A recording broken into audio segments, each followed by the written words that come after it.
สวัสดีครับเพื่อนๆวันนี้มันเจอกันอีกแล้วครับผมตอนนี้อย่าอยู่ที่อยุธยาครับคือวันนี้เราจะไปดักหนูกันนะครับเราใช้บัวแบบนี้เพื่อนๆมันไม่ใช่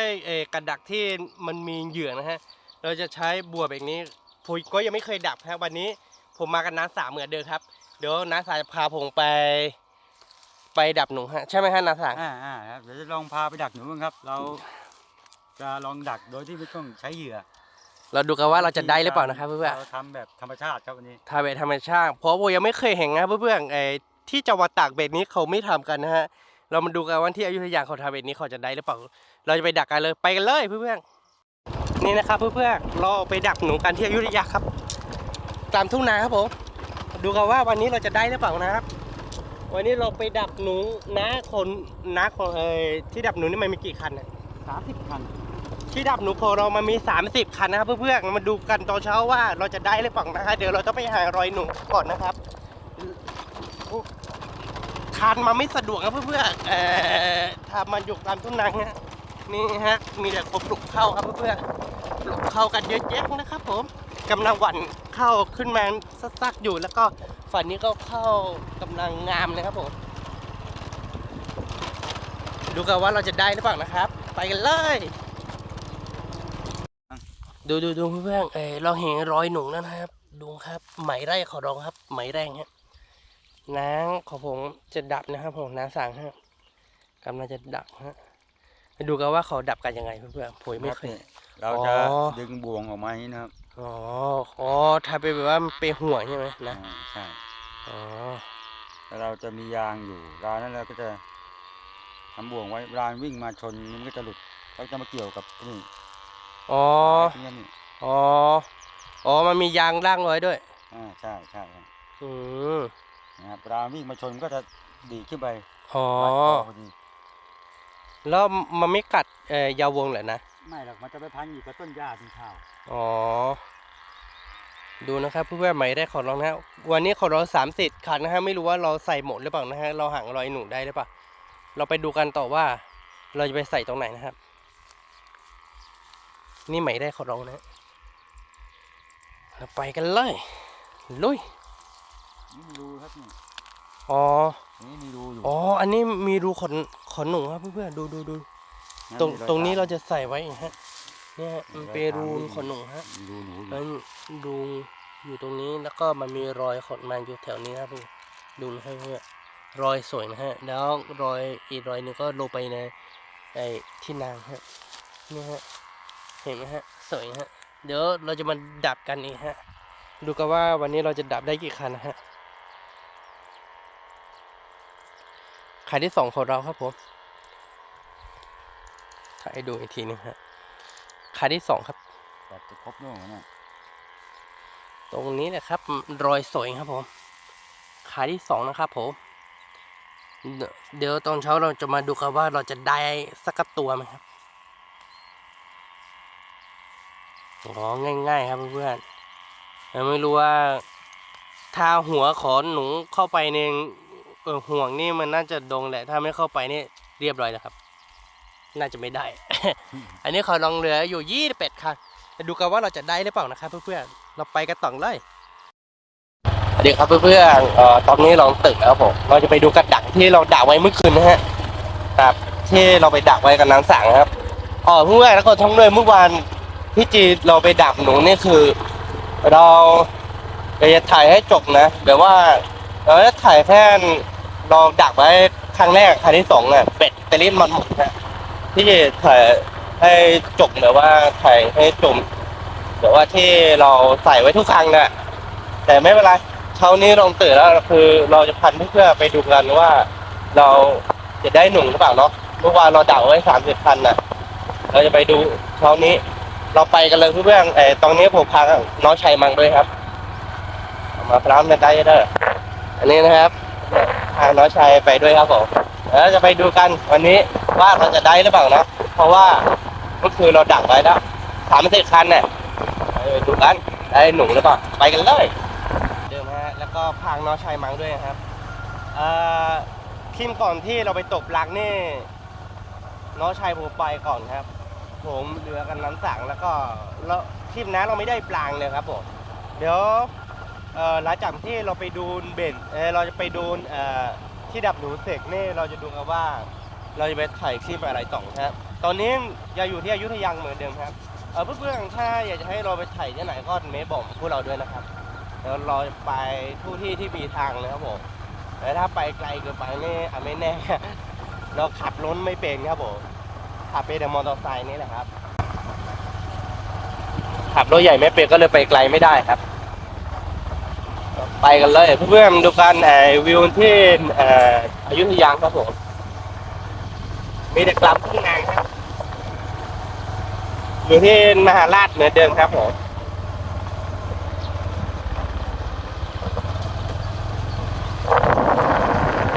นับโปรที่สุดบานใหญ่ที่สุด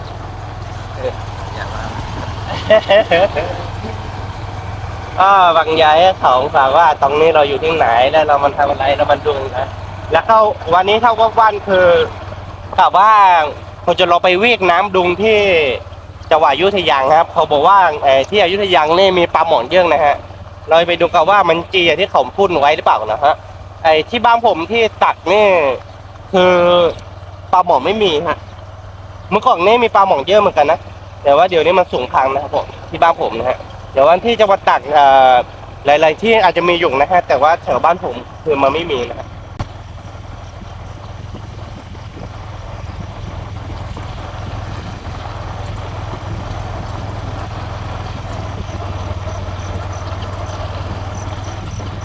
โอ้โหนกกระยางตัวใหญ่มากเลยครับผมที่นี่มีนกกระเตเตเหวแล้วก็นกกระปูนกกวักนกกระยางนกกระสากนกปังหานกเยอะมากเลยเพื่อนโอ้โหนกเยอะจัดนะฮะทีนี้เขาไม่จับกินฮะนกปังหาว่าเนี่ยมันเป็นสารอนุรักษ์ฮะนกกระปูนกกระปังหาแต่ว่านกกว่างพวกนี้มันไม่ได้เป็นสัตว์อนุรักษ์แต่เขาไม่จับกินหรือเปล่าผมก็ไม่รู้นะมันเยอะจริงๆฮะดูในคลองเนี่ยปลาขึ้นมาเยอะนะเพื่อนทีนี้แสดงว่าปลังเยอะอย่างที่เขาพูดไว้ฮะ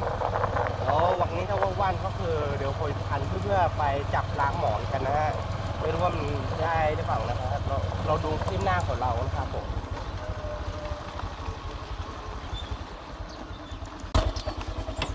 นี่ฮะน้าต่างครับผมน้าต่างตึงแล้วครับผม น้าจะพาไปดูกับดักที่เราดักไว้เมื่อคืนนะครับเพื่อนเราไปกันเลยว่าเราจะได้หรือเปล่านะ30 พักนะ30 หมายเนี่ยผมยังไม่ถูกนะเราเรียกยังไง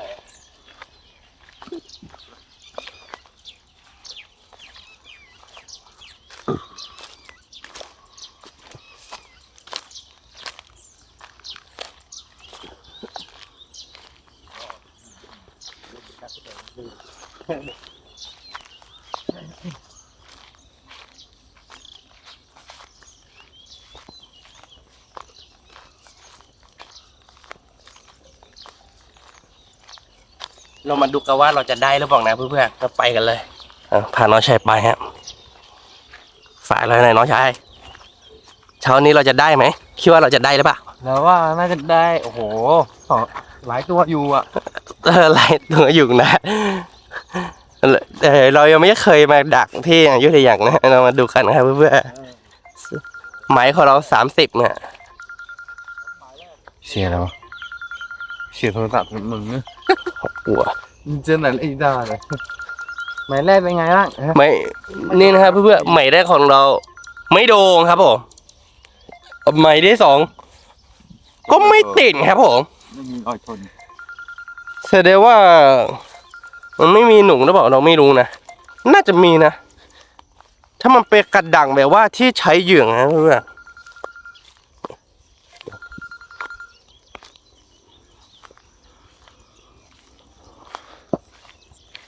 ฮัลโหลฮะเรียกว่าเดี่ยไหมว่าถ้าใช้ยืดอ่ะก็คิดค่าดีหรอมาบ้าบามาได้แล้วตับผมครับ ลุงครับหมานี่ โอ้ ตัว โห นะตัว โอ้โหเพื่อนอันนี้ดงตัวดือแล้วผมมาดูกันนะครับอันนี้หมายที่3ของเรามันดงจริงๆครับผมอืม ดูอันนี้เขาเรียกว่าหนูอะไรฮะนะ หนูท้องขาว หนูขาวอ่ะ ครับนี่หนูขาวด้วย อันนี้หนูขาวตัวใหญ่ฮะไข่ตัวใหญ่มากนะครับผมมันดูกันว่า อันนี้ใหม่ที่3ของเรามันโดงแล้วนะเพื่อนๆในใจลึกๆของผมเนี่ยผมคิดว่าเขาดักไว้แบบนี้มันไม่โดงหรอก เพราะมันไม่มีเหยื่อ ในใจของผมนะเพราะว่าผมไม่เคยเห็นอ่ะที่เขาดักอย่างเนี้ยคิดว่าผมเขาจะดักไปว่ามาปีแบบเนี้ยมันมีเหยื่ออันนี้ตัวที่1ไอ้ไหมที่3ของเราไปดูกระต่องเพื่อนๆเรามีตั้ง30ไหมอ่ะมันน่าจะได้เยอะเหมือนกันนะตัวแรกของเรามาแล้วเพื่อนๆโหสุดย่องเลยครับผมมาดูกระต่องครับผมโอ้โหดีใจเหมือนกันนะเนี่ยไม่คิดว่ามันจะได้อะ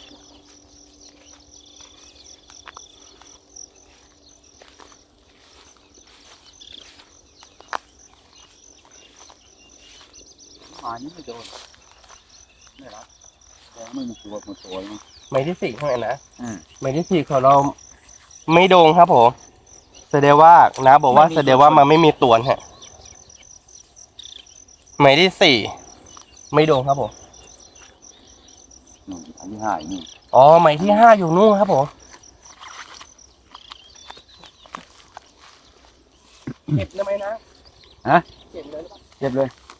น่าจะไม่โดนเลย อ๋อ น่าจะไม่มีตัวแล้วได้ไปแล้วอ่ะ ไม้ที่5ของเราไม่โดงครับผม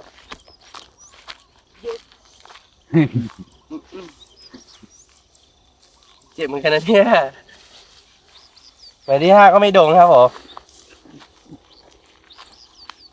รูใหญ่เบ้อเริ่งอะแต่ว่ามันไม่มีตัวนะเรามาดูกันต่อเพื่อมันเหลืออีกตั้งหลายพันหลายหมายหลายอังหลายตัวหลายอย่างครับเดียวไม่ถูกครับ ตัวแล้วครับนั่น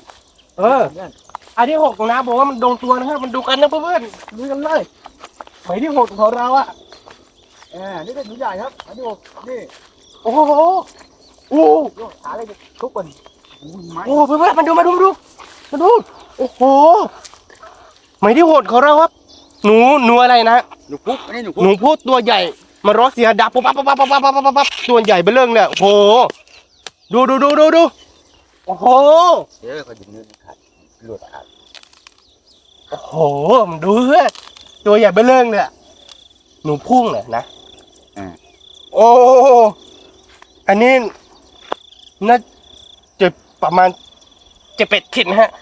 ตัวใหญ่นะครับดูกันนะเพื่อนๆไหมที่6นะฮะมันโดนจริงๆอ่ะตัวใหญ่เบ้อเริ่งเลยอะผมไม่คิดว่ามันจะมีนะในใจลึกๆนี่ผมคิดว่ากระดาษแบบนี้มันใช้ไม่ได้ครับเพื่อน ผมไม่เคยเห็นฮะที่บ้านผมไม่มีครับผมไหมที่6ไหมที่7ไม่โดงฮะไหมที่6โดงครับผมโหตัวใหญ่มากเลยอะเพื่อนตัวใหญ่เบ้อเริ่มเลยอะ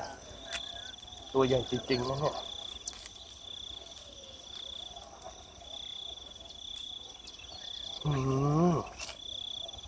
ดูเพื่อนตัวใหญ่นะฮะหนูเขาตัวเนี้ยเป็นหนูเขาที่น่าจะโตนไวแล้วมั้ง โตเต็มวัยแล้ว ตัวโตนไวแล้วตัวใหญ่นะได้ตัวนึงเนี่ยโอ้โหคนละเรื่องเนี่ยครับไปกันเราเพื่อนไปดูกันหน่อยนะไม่คิดว่ามันจะได้จริงๆอ่ะ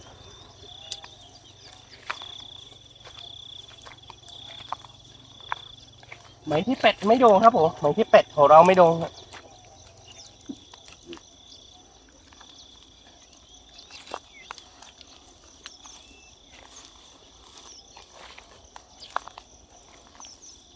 วัตถุดิบที่เรา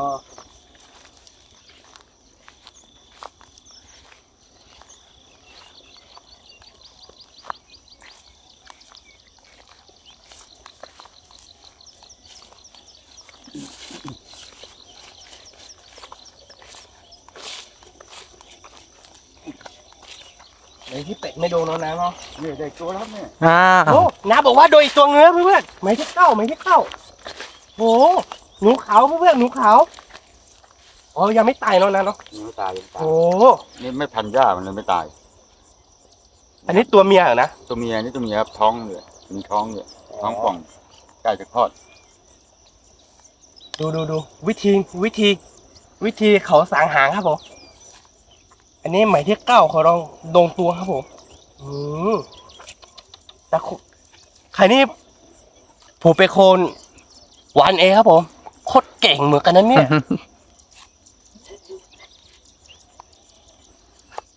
หมายที่9หมายที่10ไม่โดนฮะหมายที่10ของเราไม่โดน ครับ 11ก็ไม่โดนครับ11ก็ไม่โดน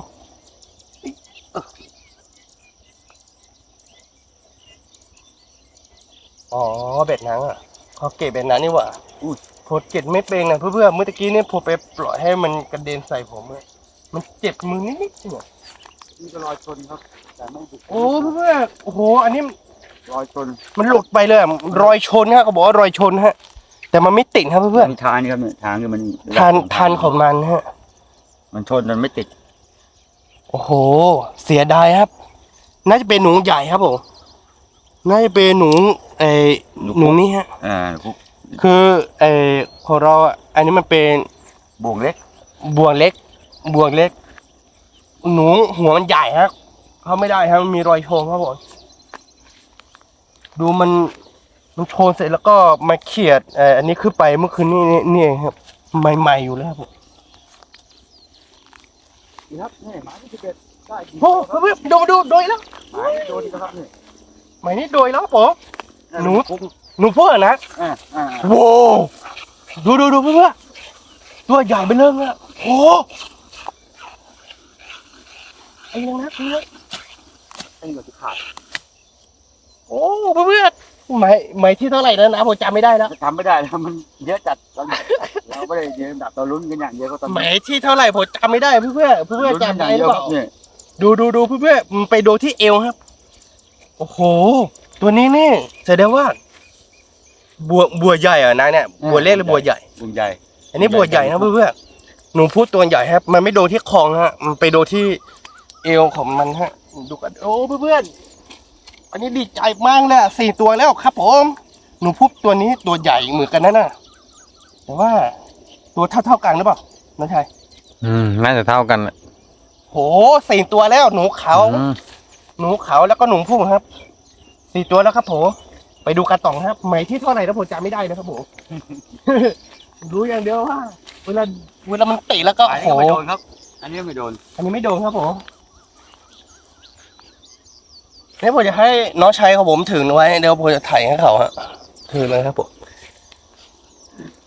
ที่ผมจะให้น้องชายถึงนะเพราะว่ามันหนักเหมือนกันเลยครับผมหมายที่เท่าไหร่จำไม่ได้ครับทั้งหมดรวมๆก็ประมาณ30 คันนะครับเพื่อนๆ30 หมาย30 คันนี่แหละครับ เรามาดูกันครับว่า มันจะโดยสักตัวหนึ่งไหมแต่มันได้4 ตัวนี่เป็นความพึงพอใจมั่งนะครับผมไม่คิดว่ามันจะได้นะครับเพื่อนๆโหมันเป็นอะไรที่สุดยอดจริงๆนะฮะแสดงว่าที่อยุธยานี่มีหนูเยอะจริงๆครับผมที่บ้านผมเดี๋ยวนี้มันไม่ค่อยมีขมเยอะหรือว่าเขาหันกีกันเยอะนะหนูพูดแทบไม่มีนะฮะนี่นะฮะเพื่อนๆรอยที่มันเดินไปเมื่อคืนมันกัดโต๊ะข้าวของชาวบ้านฮะดูมันกัดโต๊ะยานโต๊ะข้าวอันนี้น่าจะเป็นหนูผู้หรือว่าหนูอะไรผมไม่รู้นะฮะมันมีรอยเดิมอยู่ตอนนี้น่าจะมีเยอะจริงๆนะเพื่อน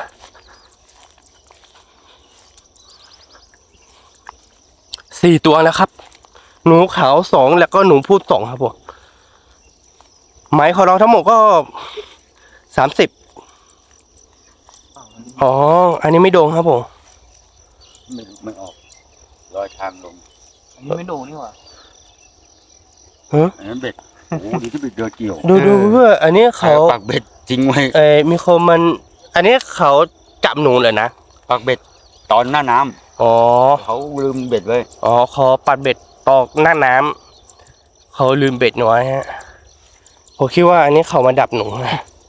เดี๋ยวน่าจะไม่ใช่ฮะ4 ตัวเนี่ยเกินเป้าหมายที่ผมตั้งไว้แล้วเพื่อนๆผมกะไว้ถ้าได้2 ตัวก็น่าจะเยอะสุดแล้วอันนี้ถ้า4 ตัวนะแต่ว่าไหมของเรายังไม่หมดนะ มันเหลือแต่หลายไหมนะฮะมาดูกันว่ามันจะตีสักตัวไหมฮะ อ้าวที่หน้าหลักกัน ฮะ โน่นหลัก อ้าวมันสั่นเหรอสั่น ฮะนางบอกว่าข้างหน้ามันโดนตัวหนึ่งครับผม รอยชนครับนี่จะไม่รัด อันนี้มี อันนี้ชน รอยชนฮะแต่ว่ามันไม่รัดฮะมันไม่รัดตัวนะฮะน่าจะเป็นหนูตัวใหญ่มันอันนี้มันเป็นบ่วงเล็กฮะมันดูกันเพื่อนๆดูเห็นไหมฮะมันสั่งอยู่ครับผม นะครับได้1ตัวครับ อันนี้นะครับเพื่อน โอ้โหหนู ๆโอ้หนูตัวใหญ่ครับหนูตัวใหญ่ครับหนูพุ่นฮะโอ้โหตัวใหญ่ครับผมโอ้โหวันนี้ตั้ง5 ตัวเนี่ย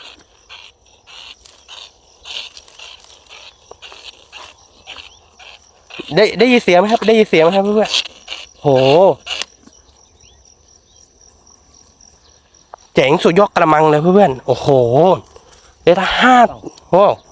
อันนี้อะไรเหรอนะ บ่วงที่เขาดักทิ้งไว้ก็ลืมไง อ๋อบ่วงของเขาที่เขาดับทีไว้วันนั้นที่เขาลืมไว้ฮะคือบ่วงของเขามันไม่มีอะไรนะฮะเขาไม่เอาแล้วมันขัดหมดแล้ว ด้วย มันไม่มีอะไรนะของเขาฮะที่เขาดับไว้แล้วก็ของเขามันน่าจะเสียฮะเพราะมันไม่มีห่วง5 ตัวแล้วครับผมเพื่อนสุดยอดเลยครับผมสุดยอดจริงๆฮะ ทำไมตัวนี้ดักกันเยอะเลยวะดับเป็นแถวเลย ไอเมื่อวานที่เรามาดับกันเนี่ยเพื่อนอะไรสั่งอยู่ตรงนั้นวะแต่ว่าผมไม่เห็นมีบ่วงเลยนะอ๋อนกนี่วะที่เราดับตรงนี้มันเป็นแถวๆนี่คือ เมื่อวานที่เรามาดับนี่มันมึงนะครับเพื่อนๆเราก็ใส่ให้หมดนะเผื่อว่าหนุ่มจะวิทย์มาบ้าง ดูฮะเราใส่ไว้ใกล้ๆกันนะดูเยอะนะเป็นแถวนะครับผมน่าจะไม่โดงฮะไม่มีตัว3 ตัวไหนเลยครับแต่ไม่โดงไม่เป็นไรได้ตั้ง5 ตัวแล้วนะเนาะ ใช่นะคุ้มเลย โหได้ไงอ่ะเพื่อนๆได้ไงอ่ะ หมา โอ้โหไหมนี้ก็โดงฮะ น่าจะโดนตั้งแต่เมื่อคืนแล้วนะเนาะ ครับพันต้นข้าวตายครับ เนี่ยผ่านตกเข้าแล้วมันตายแล้วครับผมเราไม่คิดว่ามันจะได้เยอะขนาดนี้นะโอ้โหหนูขาวครับผมหนูขาวครับหนู ไม่ใช่ ขาว หนูเรานะหนูขาว หนูขาวไม่ใช่หนูเราครับ วันนี้ได้แต่หนูเล็กหนูใหญ่ครับผมดูกันนะครับ มีหนูขาวแล้วย เอาเดี๋ยวเพื่อนๆวันนี้ถือว่าเกินเป้าหมายที่ผมตั้งไว้นะครับเพื่อนๆผลกะว่าถ้าได้2 ตัวผมก็พอใจแล้วครับผมก็พอใจแล้วผมก็ดีใจมากแล้ววันนี้ผมได้ตั้งเยอะนะครับเพื่อนๆดูหนูผู้ตัวใหญ่ได้3 ตัวแล้วก็หนูเขา3 ตัวแล้วก็ได้อีก1 มือครับผมวันนี้ถือว่าเราได้เยอะครับสำหรับที่นี้ถ้าเพื่อนๆเข้าใจคลิปลองหางหนูหาขอป่างไปนี้ก็เมสบอกพวกเราด้วยนะครับถ้าเข้าใจคลิปของเราก็อย่าลืมกดไลค์กดติดตามกด Subscribe กดเป็นกำลังใจให้กับพวกเราด้วยนะครับเพื่อนๆเจอกันกับคลิปวิดีโอหน้าครับผมสวัสดีครับผม บ๊ายบาย